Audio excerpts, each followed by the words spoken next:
Earth had long gazed at the stars with wonder, but nothing prepared humanity for the arrival of the Zakari. They didn't descend with fire or fury, but with polished words, luminous ships, and the unshakable confidence of an ancient species. They came not as conquerors, they claimed, but as benefactors. Tall, thin beings wrapped in metallic robes, they emerged from their vessels with serene expressions and eyes that shimmered like opals.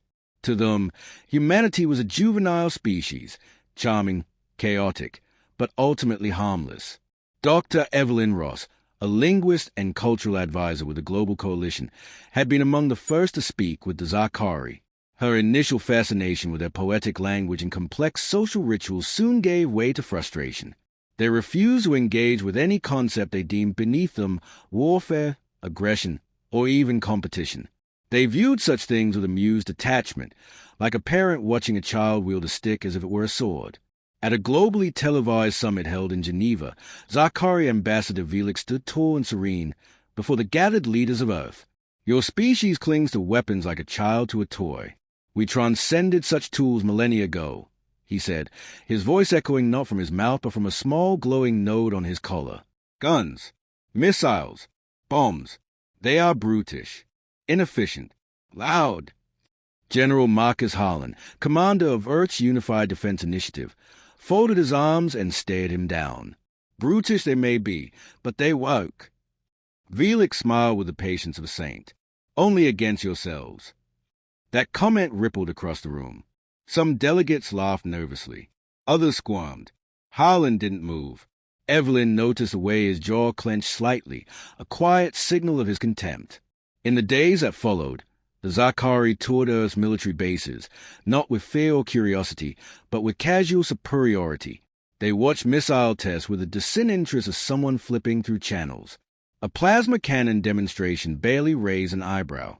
"They still use combustion," Velix murmured to one of his aides as a fighter jet roared overhead. "And ballistic metals," the aide replied, struggling not to laugh. Evelyn stood nearby, noting every word.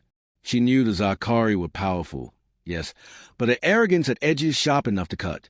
Despite their elegant technology, there was something brittle about their confidence. Back in Washington, a classified meeting convened in the bowels of the Pentagon. General Harlan addressed a small room of officials, scientists, and intelligence officers. "They are not just arrogant. They are blind," he said. "They think tech makes them invincible. That's the weakness we exploit." "But they are peaceful," Dr. Patel interjected. "They haven't fired a single weapon." Harlan looked her dead in the eyes. "That's what worries me most. Peaceful by choice, or because they think they don't need to fight." Meanwhile, across the globe, ordinary citizens celebrated the Zakari arrival. Alien festivals bloomed in major cities. Holographic souvenirs and photos with Zakari emissaries filled social media. A new age of unity and wonder seemed at hand. But not everyone shared the excitement. In a forested region of eastern Siberia, a Zakari survey team stumbled upon an abandoned Soviet weapons depot. Curious, one of the aliens picked up an old revolver, brushing snow from its cold steel surface. As he examined it, a local hunter emerged from the trees, startled by the strange figures. The alien raised a revolver to study it better, and the hunter, panicking, fired his rifle. The shot struck the revolver, which in turn discharged accidentally. The bullet grazed the alien's side, drawing a strange amber fluid. The alien collapsed. News of the incident spread rapidly. The Zakari didn't retaliate, but their tone shifted. No longer bemused, they became distant. Conversations with human officials turned curt. Their ships hovered slightly low in the sky, sensors pulsing. Evelyn visited Velix 2 days later at the Geneva compound, now surrounded by quiet tension. She found him standing beside a translucent map of Earth, watching dots shift and flash across it. "You came to help us," she said, "but you seem ready to leave." Velix didn't look at her. "One of our own was harmed by what you call a hunting accident." His voice, still calm, now carried a thread of steel. "You carry tools of death so casually. We warned you they weren't toys." Velix turned, eyes narrowing. "Then why let children play with them?" Evelyn felt the sting in his words. "Because the world isn't always rational. We built weapons to survive. Maybe we never stopped needing them.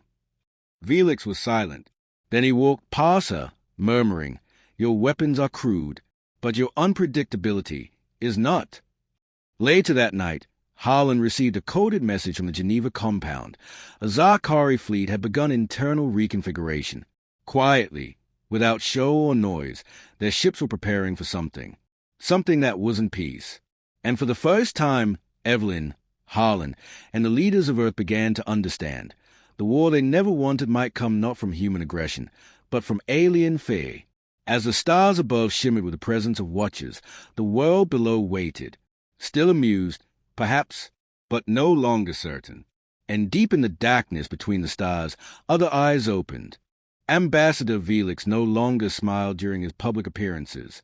The charm that had once veiled his superiority had hardened into cold formality. On news feeds across the world, his speeches became clipped, hollow, devoid of the warm assurances that once promised friendship. Humanity, in his eyes, had proved not just primitive, but dangerous.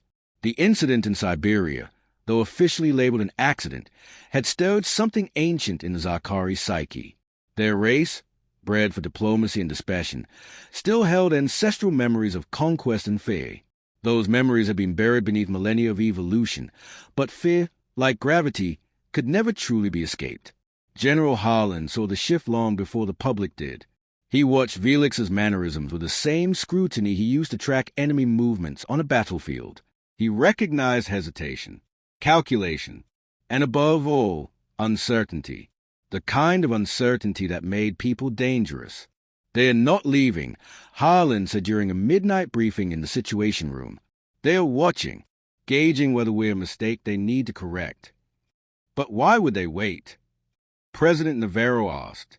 Her voice was steady, but her fingers betrayed her nerves as they tapped against her coffee mug. "Because they didn't expect resistance," Harlan replied.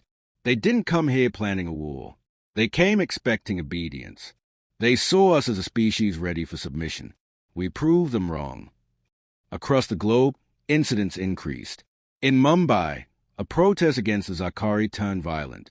Alien diplomats were pelted with bottles and shouted out of the city. In Berlin, a Zakari research outpost was hacked by rogue human scientists who sought access to alien energy cores. Every event chipped away at the fragile illusion of peace. In response, Zakari drones, once tools of observation, began silently mapping strategic infrastructure, power plants, military silos, communications arrays. They offered no explanations, no apologies, and they no longer hid. Evelyn found herself in the heart of the tension, constantly summoned to interpret veiled threats dressed as formal statements. Felix had grown cold in their conversations, though she sensed his bitterness was laced with regret. He had believed in the idea of peaceful elevation. Now, he only believed in control. "Your people are fragmented," Felix said during their latest meeting at the United Nations orbital facility. "One hand seeks friendship, the other always clenched." "Because we've had to defend ourselves," Evelyn replied. "From each other, from threats. That's what you don't understand." "I understand too well," Felix said softly. "It's why we left such behaviors behind. You're still in your age of teeth and claws." Evelyn leaned forward. "And you think you can evolve a species in a few months? With lectures and holograms?" Felix didn't answer. Meanwhile, underground networks began preparing for the worst. It started with whispers in military circles, then exploded into collaboration. Scientists from hostile nations shared blueprints. Hackers from enemy states exchanged algorithms. Rival generals sat across from each other with grim nods. For the first time in recorded history, humanity moved with a singular, unspoken purpose: survival. Harlan oversaw Project Iron Veil, a covert initiative spanning 12 nations. Its goal: weapons systems capable of circumventing or crippling Zakari technology. Quantum disruptors, magnetic pulse arrays, kinetic cannons. Most were theoretical, rushed, and untested. But necessity propelled science faster than ethics ever could. "We don't need to outgun them," Harlan told his engineers. "We just need to outthink them." In a remote desert base, the first prototype railgun was tested. It fired a depleted uranium slug at 13 times the speed of sound, punching through 5 feet of reinforced titanium alloy.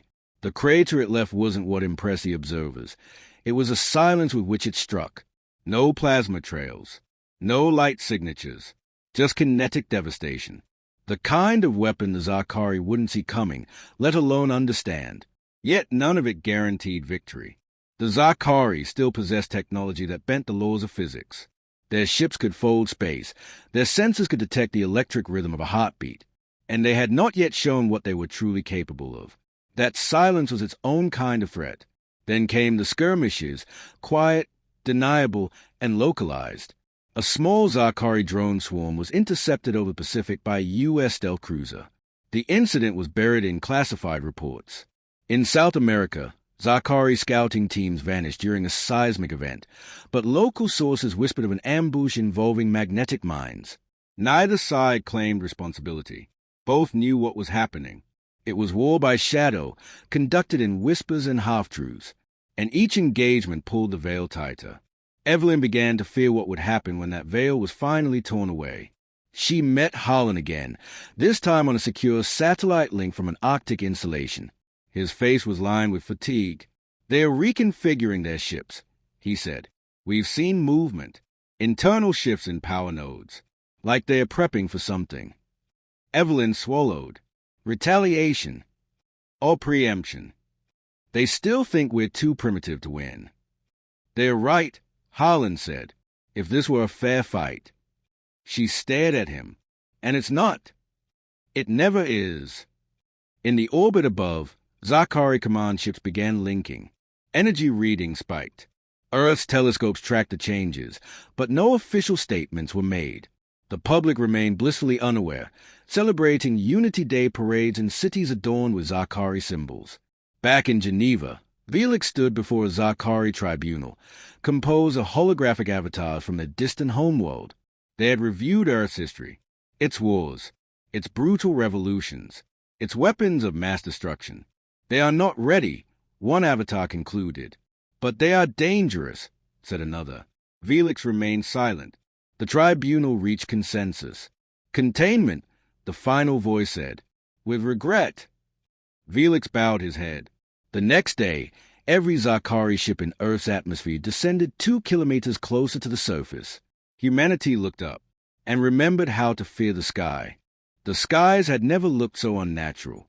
Thousands of silvered vessels hung above the cities of Earth, not in orbit, but in watchful silence just beyond reach. They did not move. They did not broadcast. They simply loomed, sentinels of a decision made without human consent. And for all the advanced weaponry and plans humanity had mustered, there was no denying the scale of the imbalance. In the bunker beneath the Nevada desert, General Harlan reviewed the satellite imagery. It was a daily ritual now. The Zakari fleet was shifting into what analysts were calling a containment pattern, a slow envelopment of Earth's hemispheres, each movement meticulous and precise. "They are building a net," he muttered, "not to kill us, but to cage us." Dr. Evelyn Russ stood beside him, arms crossed, eyes hollow with fatigue. She hadn't slept more than 2 hours in days, not since Felix had withdrawn all Zakari ambassadors from human territory. Not since every human space station reported brief, unexplained power losses. Not since the skies became the walls of a prison. "They are scared," she said. "They think we're a threat not just to them, but to the galaxy." Harlan grunted. "Funny, that's exactly how we feel about them." A faint alarm buzzed. An analyst turned from his screen. "Signal anomaly over Greenland." One of their relay ships just redirected energy flow. "Target." Harlan barked. "No active target. It's internal, possibly testing or recharging." He turned to Evelyn. "We've got 2 options. We wait and surrender when they finally act, or we show them we're not some fractured world to pacify." Evelyn's voice was quiet. "If we strike first, we may prove every fear they have about us. And if we wait, we give them the initiative." Outside the bunker, Project Iron Veil had accelerated beyond reason. Humanity had launched the first functional orbital rail platform, Atlas 9. Cloaked and silent, it orbited far above the Zakari grid. carrying humanity's best and most desperate hope, a payload designed not to destroy, but to disrupt.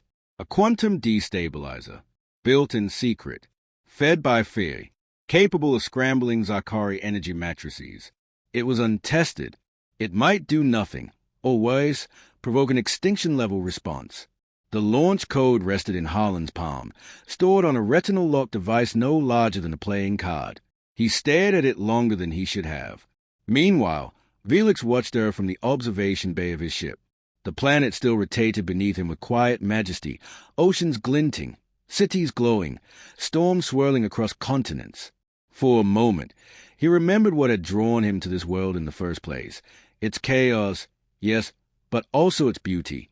Its refusal to surrender to predictability. And now, that same spirit threatened to ruin everything. His adjutant, a young Zakari named Kaluan, approached quietly. The tribunal is waiting for your confirmation. The containment array is operational.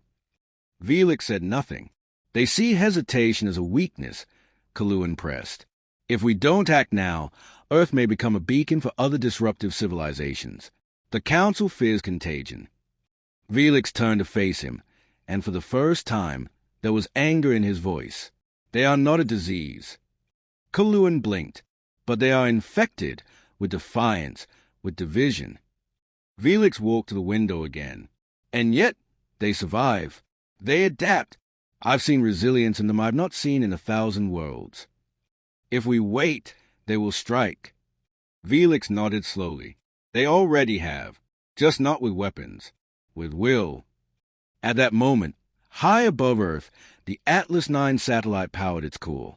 The destabilizer began to hum, drawing energy from solar panels disguised as space debris. Its sensors locked onto the largest Zakari relay vessel, positioned squarely above the Atlantic. In Nevada, Harlan stood still.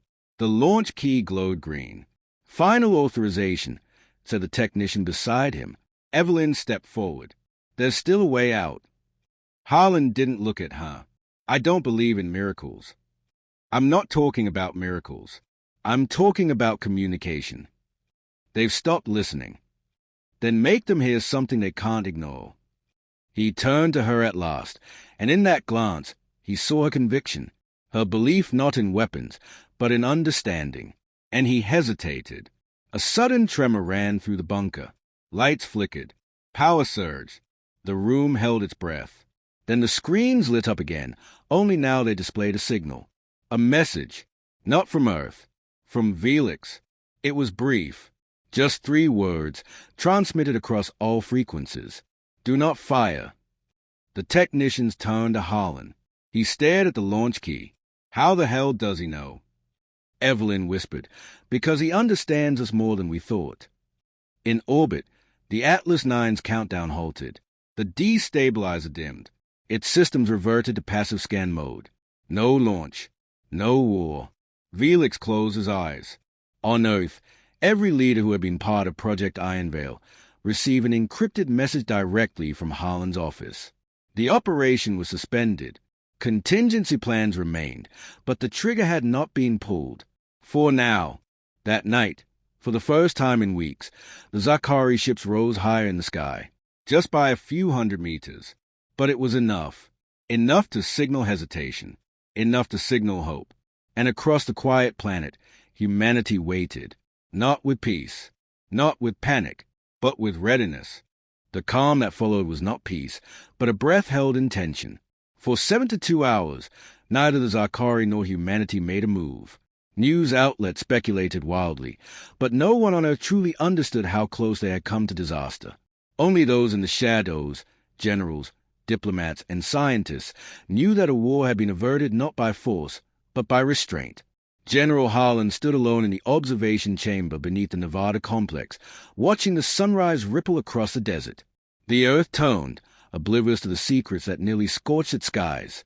He had not slept. Every hour that passed without a Zakari strike felt both like a reprieve and a test. He did not trust quiet. Not anymore. Evelyn Ross entered, a data tablet in hand, her expression unreadable. We've intercepted a second message, she said. Same source. Felix. This time encrypted. What's it say? She hesitated, then passed him the tablet. Let me speak to them. All of them. Together. Harlan frowned. A broadcast. Evelyn nodded. He wants access to a global stream. Real time. No edits. No delays. The general's instincts bristled. He could manipulate the message, or embed something in the signal. What's the endgame? His bypassing the Zakari Council, Evelyn replied. Whatever he says, he's saying it as a choice, not a command. The decision split the Council of World Leaders. Many wanted to refuse. Some feared it was a distraction. Others argued it was a trap. But in the end, the broadcast was approved, not because of faith, but because they had run out of better ideas. The next day, every screen on Earth flickered to life. Phones, tablets, billboards, satellites. The image appeared, Velix, standing alone in the pale silver light of his command ship. No translations, no voice modulation. He spoke in perfect English. People of Earth, he began, I am Velix of the Zakari. I speak now not for my council, nor for the stars from which I came, but for myself. He paused, as if listening to something only he could hear. When we arrived, we believed you were fractured, primitive, reckless. We saw your weapons and laughed. We watched your conflicts and judged. We forgot what it meant to be afraid, and so we mistook your resilience for defiance. His gaze seemed to search through the screen. But your world is not weak. It is wounded. You build walls not from hatred, but from memory. You fight not because you crave war, but because peace, for you, has always been temporary. Evelyn watched from the Geneva Command Center. Around her, translators murmured as a feed was converted into dozens of languages. Velix continued, My people would see you contained, isolated, sterilized, made safe for the comfort of others. I disagree. Not because I find your ways just, but because I find your spirit necessary. He stepped closer to the lens. You mock what you fear. So did we. You carry weapons because you must. So did we. I offer this final act not as ruler, but as bridge. He lifted a small device from his robe. It shimmered with soft light, recognizable to the few human scientists who understood Zakari tech. It was a neural key, a data seed encoded with memories, science, language, and empathy, the totality of Zakari history. I give you this, he said, not as a gift, but as trust. And with that, the feed ended. Silence rippled across Earth like wind across water. In the hours that followed, debate roared. Was it real? Was it bait? What did the data contain? Harlan convened an emergency session with a unified command. Evelyn joined, weary but resolute. We scan it first, one official insisted. Then we dissect it. We use it as leverage, another countered. Force a treaty. Evelyn stood. Or we simply accept it. The room turned to her. He gave us something their species guards fiercely. Not weapons, not shields, but knowledge. If we reject it, we confirm everything they feared, that we cannot rise without conflict. Harlan leaned back in his chair. And if we accept it, then we prove them wrong. Within a day, the neural key was integrated into a controlled system. Scientists and philosophers examined it under tight scrutiny.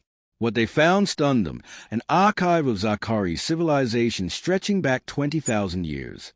Art, language, medicine, failures, revolutions. It was not a tool of war. It was a mirror. Public sentiment shifted. In cities once filled with protests, now there were discussions. Study centers. Volunteer projects to understand alien ethics. Humanity, for all its flaws, had never lacked curiosity. Velix's broadcast fractured the Zakari Council. Some called for his exile. Others questioned their own assumptions. The fleet remained in Earth skies, but it no longer loomed. It watched. Quietly, closely. In a private chamber aboard his ship, Velix watched Earth with a calm heart. He had made his choice. Not of allegiance, but of faith. Evelyn received a message from him weeks later. It was brief, written in Zakari syntax. Fear delayed us. Trust moved us. Now we wait together. She smiled, tucking the message away. Harlan stood once more in the observation room. For the first time in months, he saw not a battlefield, but a horizon. The war had not come, because humanity hadn't fired, and the aliens, once so certain of their superiority, had finally learned humility. Above, the stars continued to burn, but Earth remained free.